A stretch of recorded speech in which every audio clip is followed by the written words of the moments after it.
el tema de los nuevos impuestos. Entonces vamos a entrar a ver de qué se trata.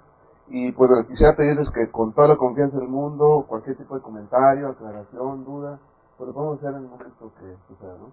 Aunque aquí tenemos dentro de una hora, pero pues nos ajustamos. Si hay más dudas, pues nos dejamos hacer. ¿No hay? Ah, bueno, qué bueno. Los felicito. Pero no se cansen. Sí, pero cualquier tipo de preguntas, como dicen por ahí, no va a haber una sesión de preguntas y evasivas, como le decían, o preguntas y respuestas, ¿no? Pero cualquier tipo de comentario, sí les agradecería que le podemos hacer en el momento. ¿De acuerdo? Bien. Conociendo este impuesto, bueno, aquí no apareció el nombre del impuesto, pero es el famoso IEPU, ¿no? El impuesto empresarial de tasa única. Para entender un poquito de qué se trata este impuesto, pues vamos a ver los elementos esenciales, es decir, para conocer, si no, de alguna manera no hemos tenido la oportunidad de analizar el impuesto, pues una manera adecuada de conocerlo es precisamente conociendo los elementos de todos los impuestos. Los elementos de todos para que exista un impuesto son sencillos, hay que saber quién es el sujeto, quién es el objeto, qué es la base, cuál es la tasa. Conociendo todo eso, prácticamente ya nos podemos ir y sabemos todo, ¿no? Pero de eso se trata, conocer los elementos de ese impuesto, ¿no? Primero, ¿a quiénes van a gravar? Que sean los sujetos.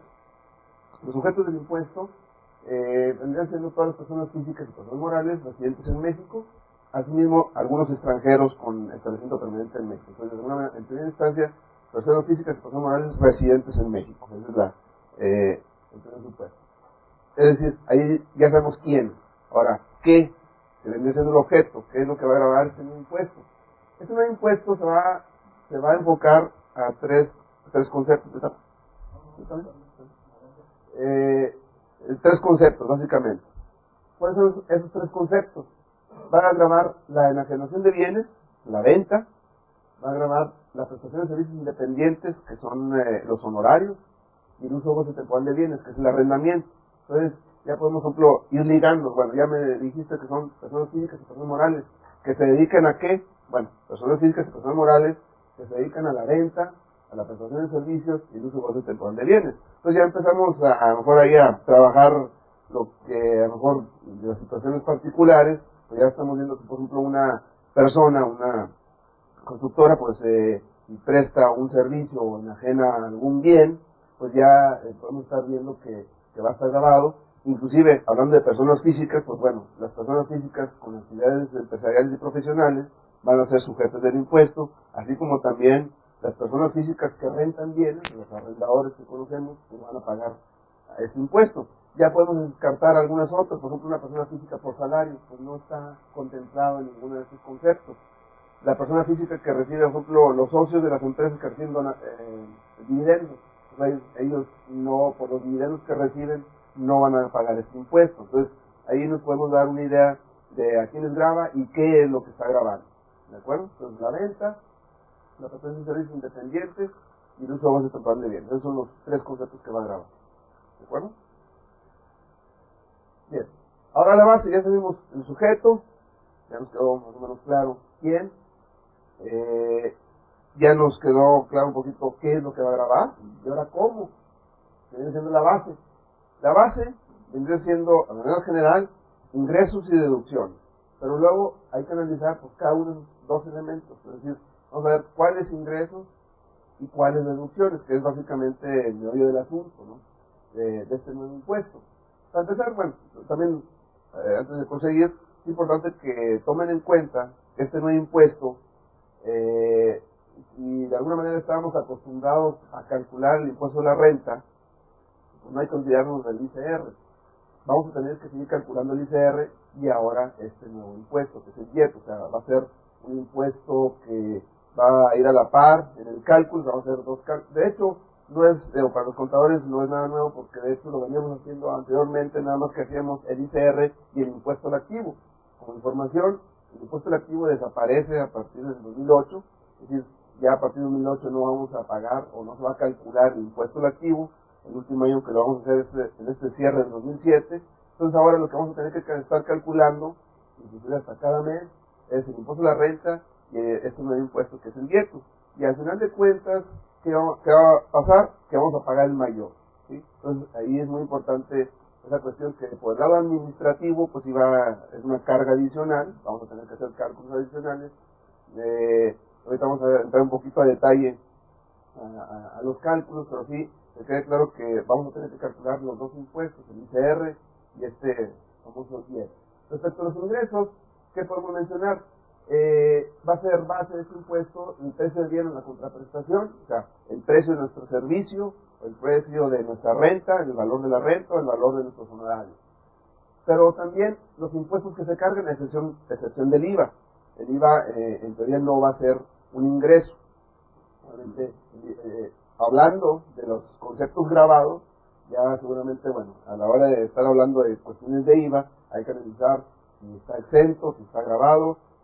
Por ahí en su momento vamos a ver en qué casos el servicio va a estar grabado, en qué casos va a estar exento. Entonces, en caso de que estuviera grabado, ejemplo, si yo, no sé, construyo y vendo una planta, una nave industrial, un local comercial, pues estaría grabado, ¿no? Pues si construyo casas, pues estaría exento. Entonces ahí, en ese caso, no aplicaría. Entonces aquí, en el caso que se cargue IVA en su facturación, no sería parte de la base. Pero también va a ser base los derechos, intereses normales y moratorios. Si en mi factura al cliente, además del precio del servicio que voy a hacer, le cobro intereses normales y moratorios, esos intereses vienen siendo parte del ingreso acumulable para efectuar el dieto. Entonces va a crecer la base. Penas convencionales, incluyendo anticipos o depósitos, muy importante, cuando se manejan con ese tipo de conceptos, anticipos y depósitos, sucede lo mismo con el IVA, bueno, en caso que estuviera grabado, pero en este caso, los anticipos recibidos van a ser base de este impuesto, inclusive los depósitos que se reciban va a ser un ingreso acumulable para efectuar este impuesto. En aquellos casos que los depósitos se restituyan, cuando hayan sido deducibles, al contrario, cuando haya dado un anticipo y ese anticipo haya sido deducible y la operación se deshaga, es decir, no se lleva a cabo, pues se regresa el anticipo, en ese caso el regreso del anticipo es un ingreso acumulable que en su momento fue deducido. Una parte importante es la manera en que, o el momento más bien, que se van a acumular, que es conforme efectivamente se cobre. Es decir, al igual que el IVA, bueno, en muchos de los casos no se calcula el IVA porque está exento, los ingresos para efectos del dieto se van a acumular conforme efectivamente se vayan cobrando.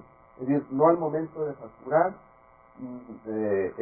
la operación se va a hacer acumulable, sino al momento en que se cobre efectivamente la operación. Sin embargo, bueno, como es un nuevo impuesto, luego ya le están empezando a poner por ahí parches, ¿no? Como en todo, y se esperan que todavía va a haber más parches. Un primer parche salió hace algunos días, el 5 de noviembre, para ser más exactos, un decreto para dar beneficios para este nuevo impuesto fiscales. Nos habla de una opción que van a poder tomar las empresas. Esa opción consiste en que en lugar de que acumulen lo efectivamente cobrado, acumulen lo facturado o lo devengado, es decir, al igual que se hace para efectos del ICR en el caso de una persona moral. En el caso de una persona física, sabemos que para efectos del ICR se acumula lo cobrado. Si el contratista es, por ejemplo, persona física, pues para efectos del ICR, para efectos del dieto, va a acumular en el mismo momento, porque son efectivamente cobrados en los dos impuestos. Entonces, si es una persona moral, para el ICR, por ley, lo va a hacer conforme lo cobre el dieto y el ICR conforme lo facture. Sin embargo, voy a repetir, en el decreto que salió hace algunos días, hay una opción de equipararlo, hacerlos iguales, que lo acumulen en el mismo momento, es decir, cuando efectivamente lo facturen. Obviamente que, bueno, a eso se asegura, en el momento en que se tome la opción, dice la regla por ahí, no se va a poder cambiar en toda la vida. Entonces sí hay que tomar nota de que, o evaluar más bien, si nos conviene tomar la opción para efectos de este impuesto o no tomarla, porque una vez que se tome esa opción ya no se va a poder cambiar nunca jamás.